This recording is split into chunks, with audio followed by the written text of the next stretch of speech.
اب لگے ہاتھوں ایک غلط فہمی کا ازالہ کرتا چلوں کہ سورہ بقرہ کی آیت نمبر 154، سورہ آل عمران کی آیت نمبر 157-58 اور سورہ آل عمران کی آیت نمبر 169-70-71، سورہ یاسین کی آیت نمبر 27، سورۃ الحدید کی آیت نمبر 88، سورۃ الفرقان کی آیت نمبر 74، ان تمام آیات میں جو بیان شہادت کا قرآنی اسلوب ہے وہ تو ہے شہید کی شہادت کو بے مثل حیات کے ساتھ، یستبشرون کے ساتھ، فرحین کے ساتھ، فروحن کے ساتھ، ریحان کے ساتھ، جنت النعیم کے ساتھ، صلوات کے ساتھ، تحیات کے ساتھ، سلام کے ساتھ بیان کیا جائے، اس میں واویلا کا معاملہ نہیں ہے۔ مگر جب ہم حدیثوں کو پڑھتے ہیں تو دو حدیثیں ہمارے سامنے، ایک جو جامع الترمذی اور مشکات شریف کی حدیث ہے، ام المومنین ام سلمہ رضی اللہ تعالی عنہا، آپ فرماتی ہیں میں حضور کریم رؤوف الرحیم نبی صلی اللہ علیہ وسلم کو خواب میں دیکھتی ہوں، رأیت رسول اللہ صلی اللہ علیہ وسلم فی المنام يبكي وعلى رأسه ولحيته التراب فقلت ما لك يا رسول الله قال شهدت قتل الحسين آنف۔ واقع کربلا کا تذکرہ ہے کہ رسول اللہ صلی اللہ علیہ وسلم کو میں نے خواب میں روتے دیکھا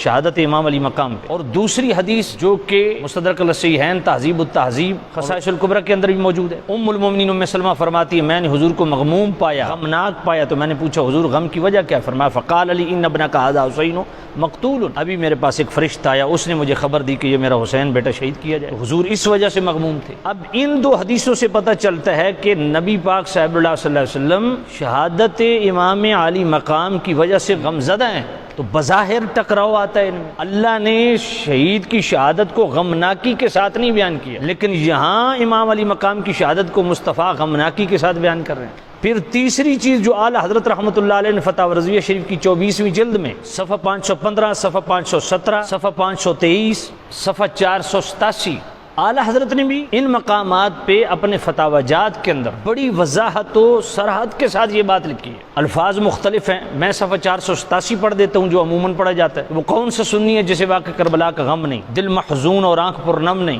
مگر مصائب میں شریعت صبر کا حکم دیتی ہے اور جزا فضا یعنی ہائے وے واویلا کرنے سے منع کرتی ہے، اور جھوٹا اظہار غم ریا قصدن غم پروری غم آوری خلاف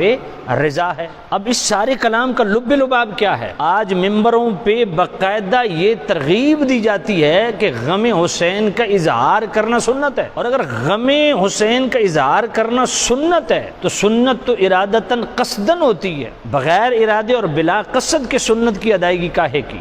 سنت کی ادائیگی ہمیشہ ثواب کی نیت سے قصدن ارادتاً کی جاتی ہے، اور اعلیٰ حضرت فرماتے ہیں قصدن ارادتاً غم حسین کا اظہار کرنا یہ ممنوع ہے۔ اب اس میں تطبیق کیسے دو گے؟ بعض جاہل یہ بھی کیا اٹھتے ہیں کہ جی حضور کی سنت تو غم حسین میں رونا ہے، اعلیٰ حضرت روک رہے ہیں۔ اس کا خوبصورت جواب، خوبصورت تطبیق یہ ہے کہ اعلیٰ حضرت فرماتے ہیں کہ قصدن عمدن غم حسین کا اظہار نہ کیا جائے، تجدید غم کی نیت سے اظہار غم نہ کیا جائے، اور جو میرے کریم رؤوف الرحیم نبی روئے بلا ارادہ بلا قصد روئے، تو آج بھی ہم کہتے ہیں کہ بلا ارادہ بلا قصد شہدائے کربلا کا واقعہ سن کے اگر کوئی غمناک ہو جاتا ہے تو یہ کائنات کی حسین دولت ہے، لیکن ارادتاً قصداً ایسا کرنا اس سے شریعت روکتی ہے۔ تو اعلیٰ حضرت کا فرمان ہرگز ادائے رسول کے معارض و مخالف نہیں ہے، مگر آج جب ہم گراؤنڈ ریئلٹی کو دیکھتے ہیں تو کیا ارادتاً قصداً ایسی چیزیں ہمارے سامنے نہیں ہیں، باقاعدہ ترغیب دی جاتی ہے، تو یہ ہم ترغیب دلانے کو جائز نہیں سمجھتے، یوں ترغیب نہ دی جائے۔ ہاں بلا ارادہ بلا قصد اگر شہدائے کربلا کا واقعہ سن کے بندہ غمناک ہو گیا ہے تو یہ حضور کی سنت ہے، لیکن ارادتاً قصداً ایسا نہیں کرنا چاہیے۔ کیوں؟ اس لیے کہ شرع شریف کا مزاج جو اعلیٰ حضرت نے بات لکھی بڑی پرفیکٹ لکھی ہے، فتاوی رضویہ شریف 24ویں جلد صفحہ 515 پہ، ایک ہوتا ہے غم موجود، دوسرا ہوتا ہے غم معدوم۔ موجود غم کو بھی شریعت اپنے سے دور کرنے کا حکم دیتی ہے، نہ کہ معدوم غم گزرے غم کو بزور و تکلف تازہ کرنے کی اجازت۔ بزور و تکلف ارادتاً قصداً اگر آپ غم کا اظہار کریں گے یہی تو سوگ ہے، اور نبی پاک کا اظہار غم جو ہے وہ بلا ارادہ بلا قصد تھا۔